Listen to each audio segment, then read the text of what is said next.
in inglese, va bene per tutti? Is it English okay for everyone? Yeah. Let me hear, go!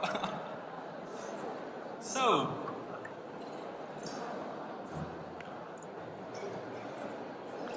have the big pleasure to introduce you, Mr. Davide Calì. Hello, everyone. Whoa, my mic is really loud.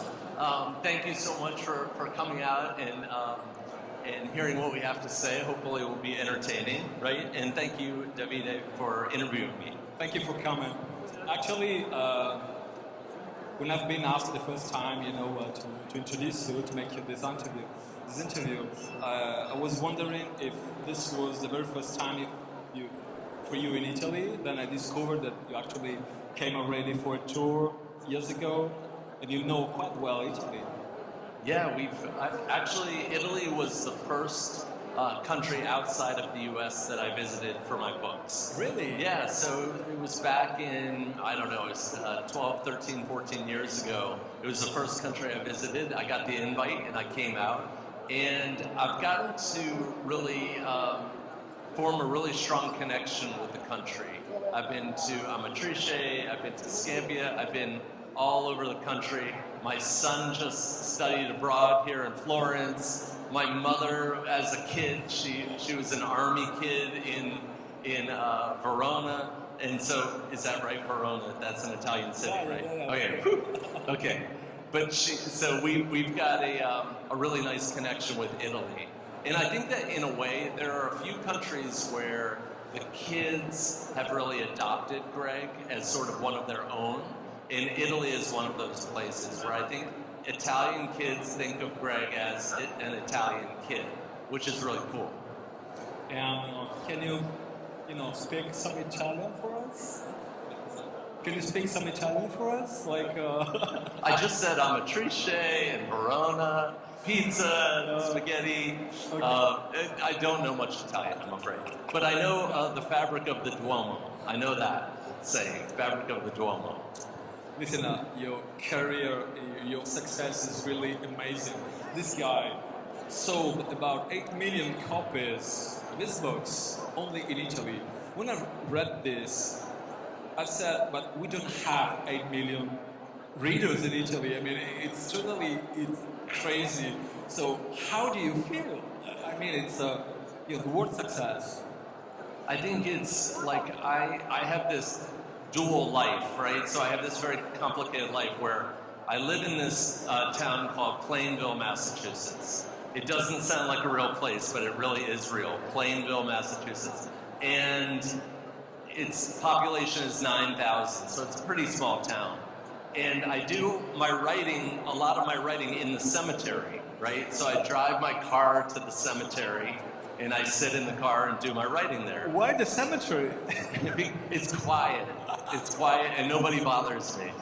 But then I think, it's this strange thing that these words that I write in my car, in the cemetery, get out all over the world. And then I go to places like Italy, to Singapore, Shanghai, Brazil, China. And a few weeks later, the kids are reading this thing that I just sent to the printer. And I think that's a miracle of publishing. And that's, publishing was the first thing that was actually viral, right? Storytelling is viral. And I just feel really privileged that my stories have resonated with kids around the world. Amazing. I want to actually to ask you, I think that most of the people sitting here, right here today, is dreaming about sitting your place one day. So I wanted to ask you an advice, and the advice you gave us is go to the cemetery. I think, I had a really strange path into publishing because I wanted to be a newspaper cartoonist like Charles Schultz or Bill Watterson, and that didn't work out for me. Nobody liked my writing. Nobody liked my illustrations mostly. And so I had to figure out a way to get my cartoons into print somehow. So I had this idea for Diary of a Wimpy Kid. I worked on it for 8 years, and the whole time that I was writing for adults. right? So my father was a reader of comics, and he, as an adult, he liked comics that were supposed to be for kids. So when I was writing, I was thinking about my father. I was thinking about an adult audience who might like this kind of a thing. And not even once in those 8 years did I think that I was writing a children's book series. So when my publisher took a look at my book, they said, actually, you've written a series of children's books. And it was like a shock to me. And I think in a way that was kind of the secret sauce is that I never thought about, oh, what would a kid like? Because I think a lot of times writers who write for kids, they start with the idea of a lesson, right? What's my lesson that I want to teach kids? And the lesson is often very good, empathy or understanding, knowledge. But I was just writing for humor. You know, I wasn't trying to write with a lesson in mind. And I think that helped because kids, especially at this age, if they see a lesson, they might get turned off to it. So I think it really helped that I had an adult audience in mind at first. I think it's amazing what you just said because jokes apart, I think that most of the people here is really dreaming, you know, to be your place one day. And I think that as an artist, every one of us in the beginning try to be someone else, you know, your idol. And you just mentioned Bill Waterstone. And finally, you wanted to be Bill Waterstone, and you became someone new. You became, you know, yourself. I think that this is a big lesson, you know, for the people that is trying, you know, to write, to make stories, to make whatever, to be yourself, you know? Yeah, I think of writing as, especially cartooning, it's like a fingerprint, right? Is that a good artist, whether it's a singer, you know, whether it's a musician, a guitarist, or somebody who illustrates children's books like yourself, that somebody should be able to recognize your style and recognize that as being your style. And I think that that's something magic that an illustrator can do, is that there's something inside of them that comes out on the page in a very particular way. And I think that's sort of like your fingerprint, so I think that's cool. That's true. And, you know, again, talking about success, how much time did it take you, you know, to get published with this project? It's kind of a strange story because I worked on my book for 8 years, like I said.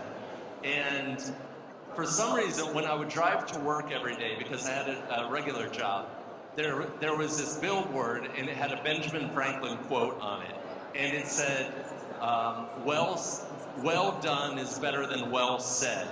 Right? And I don't know if that translates very well, but the basic idea is you can talk about what you're going to do, but it's better to just do it. And so in those 8 years, I didn't really tell anybody what I was working on because I didn't want to be burdened with that.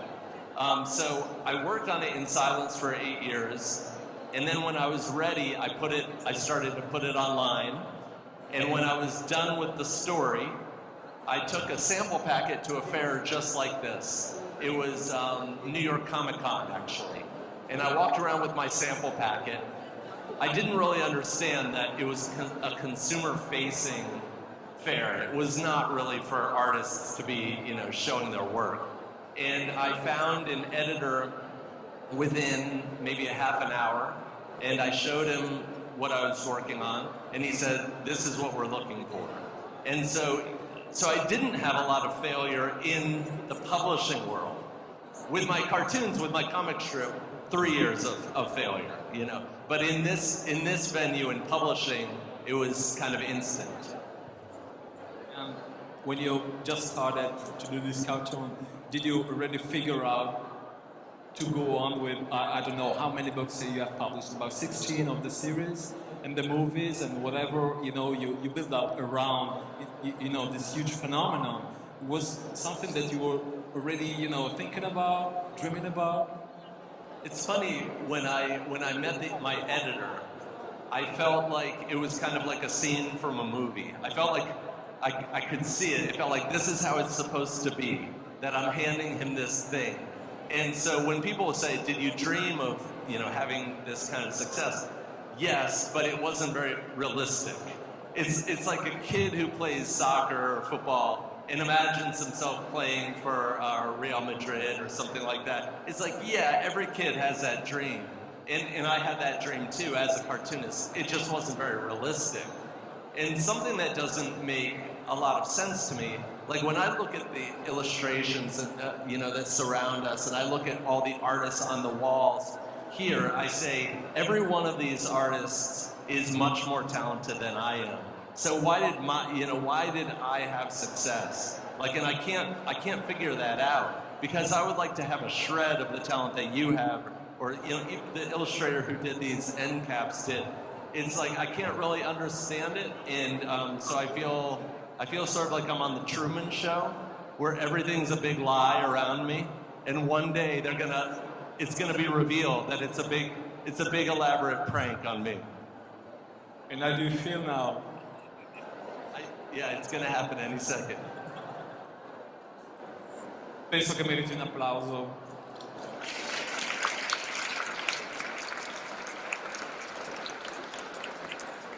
And then, how did it actually happen to pass from the books to the movies? I think it's a big jump, and everybody of us, again, everybody dreams about, having one book, maybe one day becoming a movie. They actually made 3, I think, more than that. 9 movies. So that was a very strange experience for me. My first book came out in 2007, and then when my second book was about to come out, so just Roderick Rules, if anybody knows the series, I started getting interest from movie studios, and it became very pressure-filled. Like they called me up, and my lawyer said, "You have to decide now, like today." And I said, "I'm so tired. I'm on tour. I can't decide." And he said, and I said, "I need to take a nap," right? And he said, when you wake up from the nap, they're gonna take the offer away, right? And I said, I'm gonna live with that. If that happens, I'm gonna live with that, because I need that nap. And I took the nap, and the offer was still there. But it was scary for me in a way, because there was a lot of pressure. There were big studios that were interested, and it just felt it felt too soon. Like it felt like maybe that offer should have happened with 5 books or something like that. But it happened really, really fast. And I think that's the way that Hollywood works now, is that if there's an IP or something that feels like an IP, that they want to jump on it pretty quickly and secure the rights. So any authors or illustrators out there, you might get interest early on, which I did. Another advice, take a nap. Right, take a nap. Clapping for the naps. And how did you actually take part, to the making of the movies? Like you're, the author of the screenplay, you're in the choice of the cast, for example, or you're totally out of the production? So I had something that, for the first live action movies, I had something called meaningful input, which really doesn't mean anything at all. It's a good way to make sure you don't have any power at all, right? But in truth, I was involved in the casting. I got to, tell them how I felt about things. And so I did actually have meaningful input. But control, no chance. Something that's interesting about being an author is that you feel like, because you wrote the book, that you could write the screenplay. But the truth is that a screenplay is a totally different skill set. And it's a skill set that really has to be earned. It's very rare for an author to be able to understand the way that movies are structured right away. So it took me a long time to get good at screenwriting. And in fact, it wasn't until book 9 in my series that I started thinking about writing books in a cinematic way. And it wasn't until book 12 that I started to get good at it. And it wasn't until book 18 where I could actually write my own screenplay, because by then I'd learn the skills of it. But I would say to anybody who's interested in screenwriting, read a book called Save the Cat, which probably a lot of you have heard of already. I see a lot of nods. It's a really simple, thin book that tells you how Hollywood receives screenplays. And if you know that code, you can write a screenplay.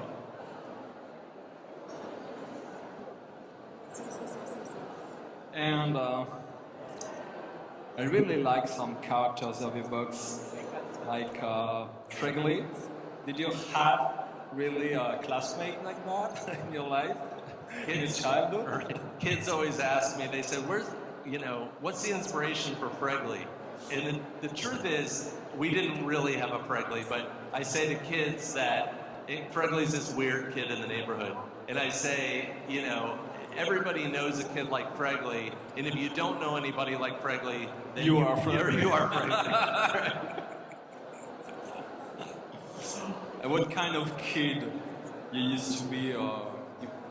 Like a shy kid, or how was your childhood actually? Yeah, I was a lot like Greg. Like I had a friendship that was very similar to Greg and Rowley's friendship. It was kind of like an intense friendship. We kind of did everything together. We were really active. We were always like creating magic shows and haunted houses, and I think that plays itself out in my books. And people sometimes ask me if they feel like Greg is a modern kid, and I don't think so, because modern kids like at Greg's age their life would start to become really involved in their phone. And that wouldn't make for a very interesting protagonist who's kind of always on their phone. So I think Greg is a little bit old-fashioned in a way. He's a little bit anachronistic because he's just active. He's out there and doing things. And that's how I was as a kid. I've also read that your books have been translated in really many, many countries, and you have been traveling in about 41 different countries. Is that true? Yeah. 41 countries. Yeah, 42. 42. Whoa. Yeah. And I don't know, what's your favorite country? Do you have anything you want to share with us? Like, I think it must be amazing to be, and travel so many places. Yeah, sometimes I can't say I have a favorite country, although I do think I have a favorite city now, which is Cascais in Portugal. So that's new. But one time I went to Latvia, in Riga, Latvia. I really like that. I just went to a place called Jeju Island, which is an island off of the south of South Korea. I know that. You know Jeju Island? I was kind of invited this year in May to spend a month in Jeju. Oh, really? Just kind of touristic island. And I have a project to stay there for a while. Wow, you were invited for a month. I was invited for 2 days. But I think that the really crazy part of my life is that I go from this normal situation to this very abnormal situation. And I find myself in these weird places, and I'm just like, I don't know how I got here. I don't even know where I am, really. And it's just like that year after year, But what's been really fun about the languages is that the different translations are like a passport for me. I get to learn about other cultures, and I get to learn about situations that I never would have understood if I hadn't been a published author. For example, the books are translated in Somalian, but they're published in Sweden. Can you guess why that would be? Okay, so they're published in Somalian in Sweden because a lot of Somalian refugees moved to Sweden. And so now the parents are trying to preserve the language for their kids, and what better way than to have it in an accessible format like a Wimpy kid book. And so now we've sort of leaned into that a little bit, and we publish the books now in the Sami language, which is up near the Arctic Circle. They're also trying to preserve their language, and we're about to publish in Navajo. The United States, the government in the United States systematically eradicated the Navajo language. And so now the grandparents still speak Navajo, but the grandkids, they can understand a few words. So we're going to translate into Navajo soon. And so I keep learning, I keep kind of, I feel like I keep getting leveled up as a person just through these translations.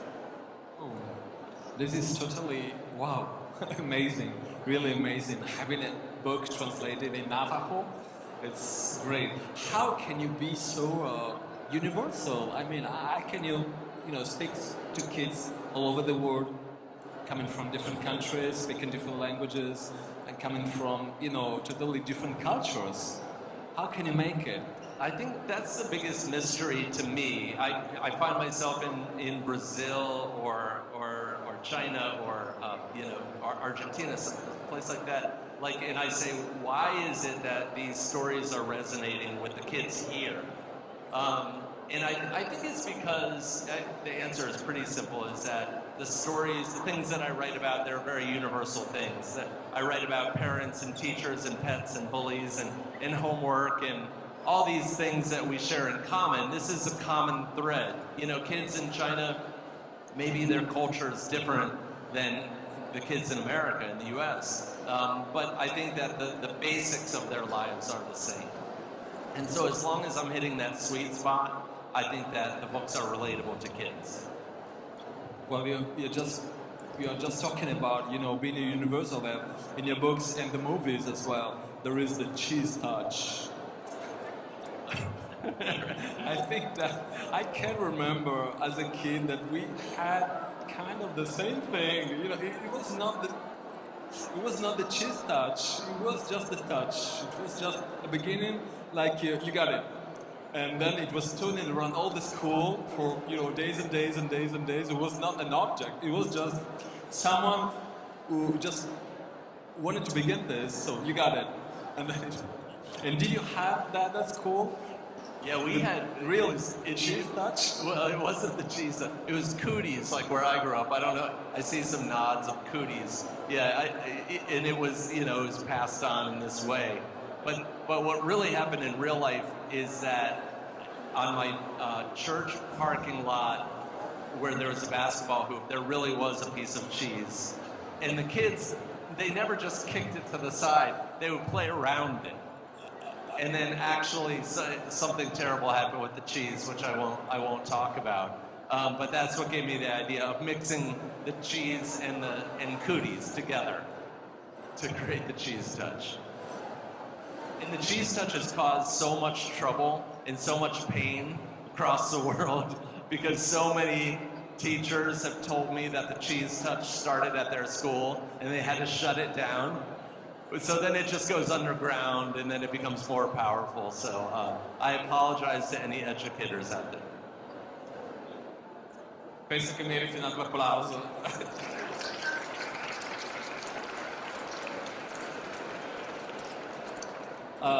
You told me that maybe you would like a session of Q&A. So I don't know if you have any question to ask to our host, maybe? No? There's one question there.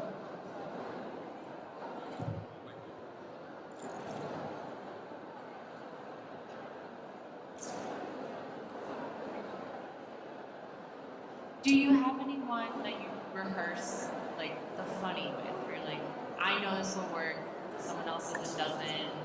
Do you have a trusted source, or is it all intuition? Oh, do I have a trusted source to try out the jokes? I would say that I don't like people to see my work until the last minute because my words and the pictures go together and they have to deliver together. And so I don't like showing anybody a rough draft or rough sketches or anything like that because then they're not getting the full impact. And so I do tend to trust myself on humor. And then sometimes the humor doesn't really hit the mark, but I find that out very late in the process.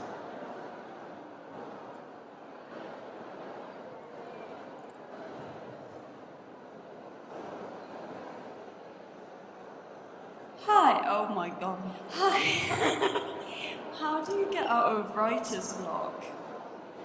So I have a very long answer to that, but we've got a few minutes here. So when I first started writing the books, I just used my own childhood memories. My goal was to write down every funny thing that ever happened to me as a kid, and that's what I used for the first 5 books. And eventually I ran out of memories. And then I did a lot of long walks, and I laid on the couch and put a blanket over my head. I did everything you could do, and it was very, very inefficient because you're literally waiting for divine inspiration, right? And my best material came from my memories.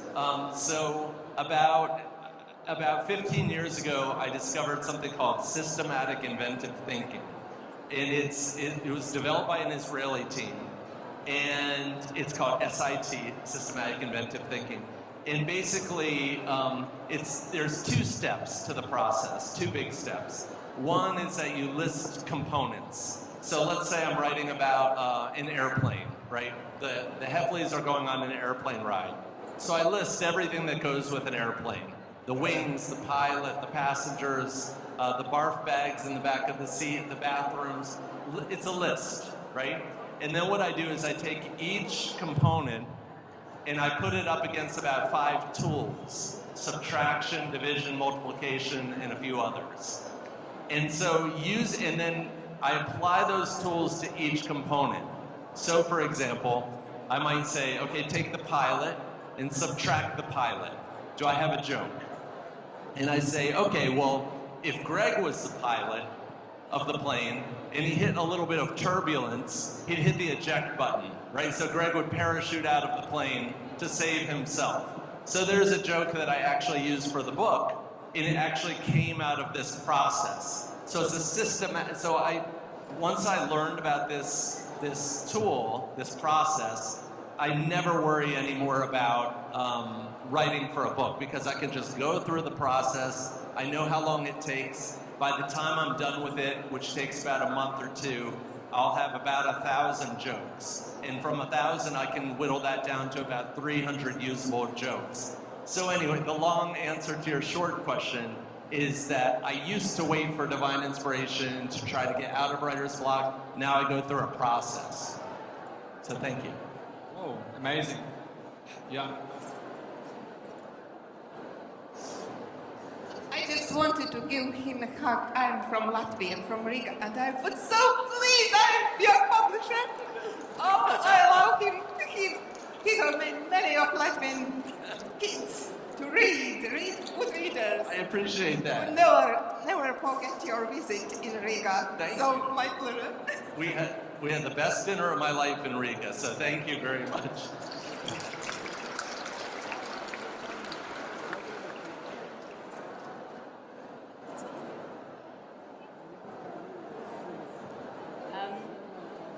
Okay, I'm gonna try to formulate the question, but like before your book got published, you had like a normal job, right? And well, first question is like, how did you manage to work with a full-time job in your own idea?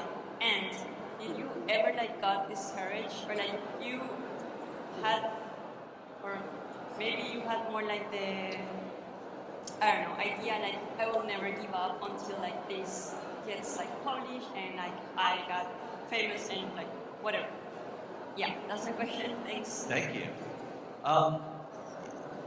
It's funny. I think that when I was writing during kind of like a golden age of television in a way. It was when reality television came out, like Survivor and all these dating shows and like Lost and a bunch of actually really entertaining shows. And I really realized that I was competing with, I had to basically turn off the TV, right? And I also really like to play video games. I really like to play video games. And I had to stop, and I think that, when we look at our phones now and it says you're averaging 5 hours a day on your phone, that's what you're competing with. I think of things in really basic terms, is that in general, we're always either consuming or creating. And so if you're either a chef making the food or you're somebody sitting there eating the food, right? And so for us, all of us in this room, we have to be creating. And yes, I did have a day job while I worked on my books at night. And there's plenty of time to do that, honestly, if you turn off the TV. And I know I sound like somebody who's a grumpy adult saying, get off my lawn. But it's kind of like that's the thing. There's certain people who are going to be able to discipline themselves to do that. But I kept my job for 10 more years after my books came out for a lot of different reasons. One was just security, 2 was camaraderie, and 3 was structure. I like those things. But I think you really can do it both things. I don't think you need to stop your day job to become a creator. I think some people take that leap. It's a big risk. I never did. I played it really safe.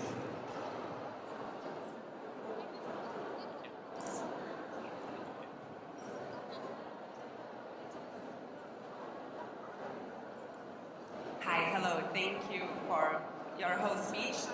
I guess it's a common question, but I am interested. After 8 years of working on your book, on your project, did you have to deal with editors and other publishers wanting to change something in your story, and how did you work around it? I got really lucky because my editor his name is Charlie Kochman, and he's somebody who really understood comics. And he's also a real advocate for authors, so he protects the vision that they have. And one of the things that that some in the publishing company wanted to do was to put a smile on Greg's face on the cover. And Charlie agreed with me that it was so important to have him look unhappy. And there was something about the character that was more appealing or interesting, I guess, by having him look unhappy. And I think that Greg is, it would have changed the essence of the books if he was just smiling on the first cover. So that was one thing. But honestly, Abrams, to their enormous credit, have really supported me, and they have not asked for many substantial changes.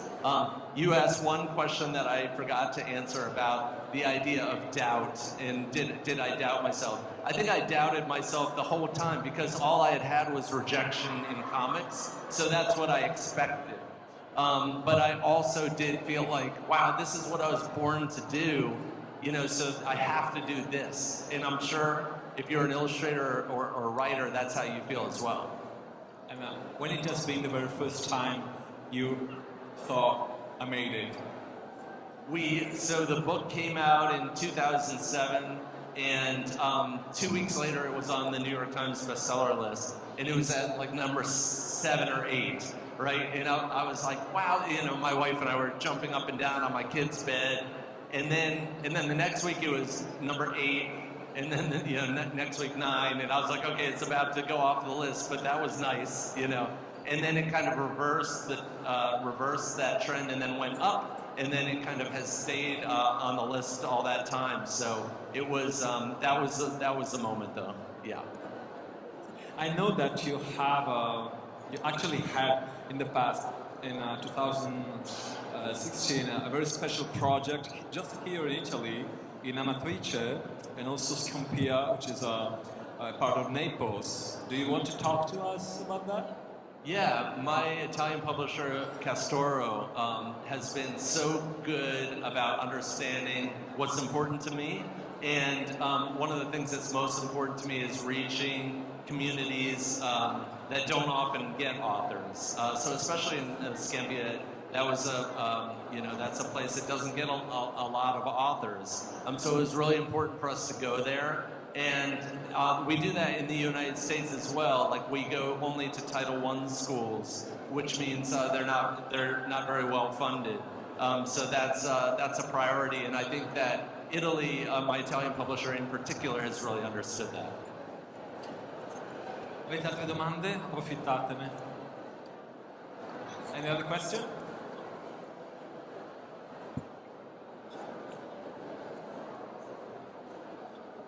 Hi. Hi. That's very loud. My name is Chiara. Nice to meet you. Nice to meet you. I wanted to ask you about your style, your graphic style, because it's very simple, but yet it's effective and so beautiful in its own way. And I wanted to ask you, was it like you instantly knew that was going to be your style, or was it more of a development over time? It was more like a defense mechanism because I actually have a little bit more of an elevated style for my cartooning. When I was trying to become a newspaper cartoonist, I had a little bit more of a sophisticated style.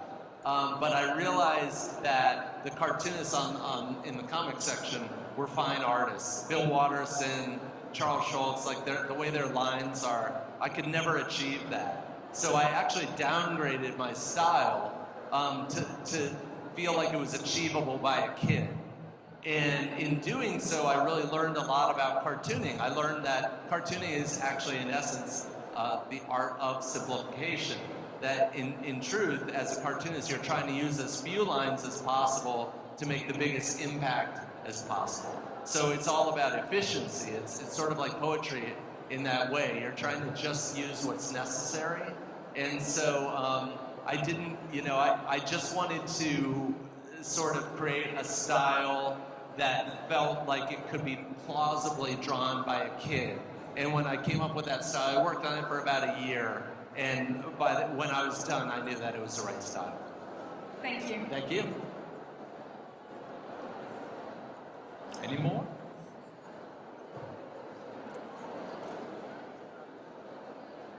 I want to ask one question that will you be inspired from one of your real life? Because I remember that one book when Greg will put his sock on the handle of the door to remind himself that he has something to do tomorrow. And when I read this part and I saw that couldn't be makeup, I saw there's something that the author did in his real life. So I'm very curious about this. Thanks for the question. So Greg, he's a lazy kid, as you know, and so in order to remind himself to do something tomorrow, like he's got to take out the dog or something, he'll throw a sock across the room and it'll like land on the handle of his door. And then in the morning he'll say, why is the sock on the handle of the door? I need to take the dog out. And yes, that's something that I did it. Even today I did it. I threw a belt across the room to remind me, to wear a belt. I remembered, so that's good. But it's always like the laziest possible thing you can do. And lots of those things make their ways into my books, yes. You actually started, to publish your character on the internet before getting the big success in paper. But this was the ending of the 90s, so it was about kind of 25 years ago. Do you think it's still possible to do that now? That's a really good question. Taking advantage of the social media and stuff to be a big author like you are. I feel like I would not know how to get published today because it's hard to be really good at two things, right? Really good at this work that you do, but also really good at promoting your work on social media. And I don't know how to do that. But of course, some of the biggest publishing successes of the last 10 years have come through, like look at Colleen Hoover, right? Her books spread through Book Talk. Obviously, a lot of people are recommending her books for her. Or 50 Shades of Grey, for example, which was kind of like born of social media or spread in this way. It started off as fan fiction that spread. I wouldn't know how to do that at all. All I would know how to do is to create the thing and then hope that word got out there. But of course, that's what publishers are for. It's their job to figure that part out. But I think it's a rare thing when a person who writes for kids like me can find a way to make their work spread on the internet. I think maybe it's a little bit easier for YA fantasy writers, especially, to find an audience in that way. But in my niche, I think it would be difficult. How do you actually promote your work? You visit school, you are on tour in American schools, for example? I actually only get to maybe 2 or 3 schools a year nowadays. Maybe like 5 years ago, I would have gone to 20, 30 schools a year. But I don't, we just go on tour 11 days in the United States, and then we go on tour for about maybe 25 days in other countries around the world. And that's all I do to promote the books, actually. And how do you like it? I like it. It's tiring. We changed to this kind of show format. So as an author, like if you're lucky enough to get a big crowd, it's very draining to do a book signing at the end. You know, like if Dave Pilkey, for example, who does the Dogman series, he'll sign for 5 hours, right? And I think it just wears him out. And I used to sign for about 3.5 hours. And then one day we were like, what if we just call the thing that we're doing a show? It's a show. And so we put on like a stage show, and then at the end of it, we say, thank you and good night. And then we walk out of there. And everybody's like, hey, I was entertained, and that's the end of the show. And I think people are pretty happy to be able to go home and put their kids to bed. And so I think putting the word show on it has really changed the way that people perceive it. I think we have time for just a few more questions, like two questions maybe. I see one there and one there. Okay, 1 and 2.